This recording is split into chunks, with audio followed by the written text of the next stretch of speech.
हाय लोगोफोर, नोंथांमोनखौ आरोबाव आंनि बे गुबुन मोनसे गोदान भिडिअ बरायहरनाय थाबावबायदि। नोंथांमोननिसिम आसा खालामो भिडिअखौ जागायनायनिफ्राय जोबजासिम नायलांगोन होननानै।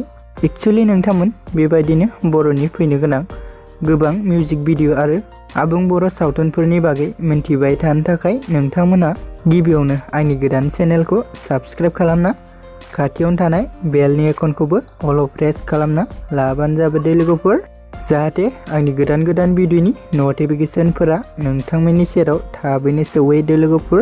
नोंथांमोनाथ' मिन्थिखाबाय जानांगौ दिनै आं मा भिडिअनि सायाव आपडेटखौ लानानै फैदों। भिडिअनि टाइटेल एबा थाम्बनेइलाव नायनानैनो।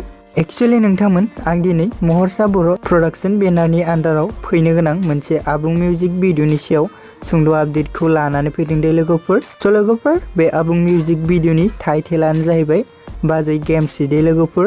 लोगोफोर, दानिया फैदो दे जों बे आबुं मिउजिक भिडिअआव गुबै सोरनि फाव खालामनायखौ नुनो मोनगोन एसे मिथिना लादेन लोगोफोर।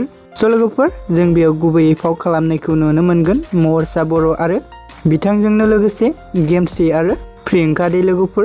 लोगोफोर, बिथांमोना बे मिउजिक भिडिअखौ जेब्ला रिलिज जागोन अब्ला आं गुबुन मोनसे भिडिअजों नोंथांमोननिसिम शेयार खालामबावनाय जागोन लोगोफोर। लोगोफोर, बिदिब्ला दिनैनि सुंद' आपडेटआ बेखिनियानोमोन लोगोफोर। नोंथांमोन भिडिअखौ बेखिनिसिम नायनायनि थाखाय नोंथांमोननिसिम रोजा रोजा साबायखर थाबाय गोजोन्थों।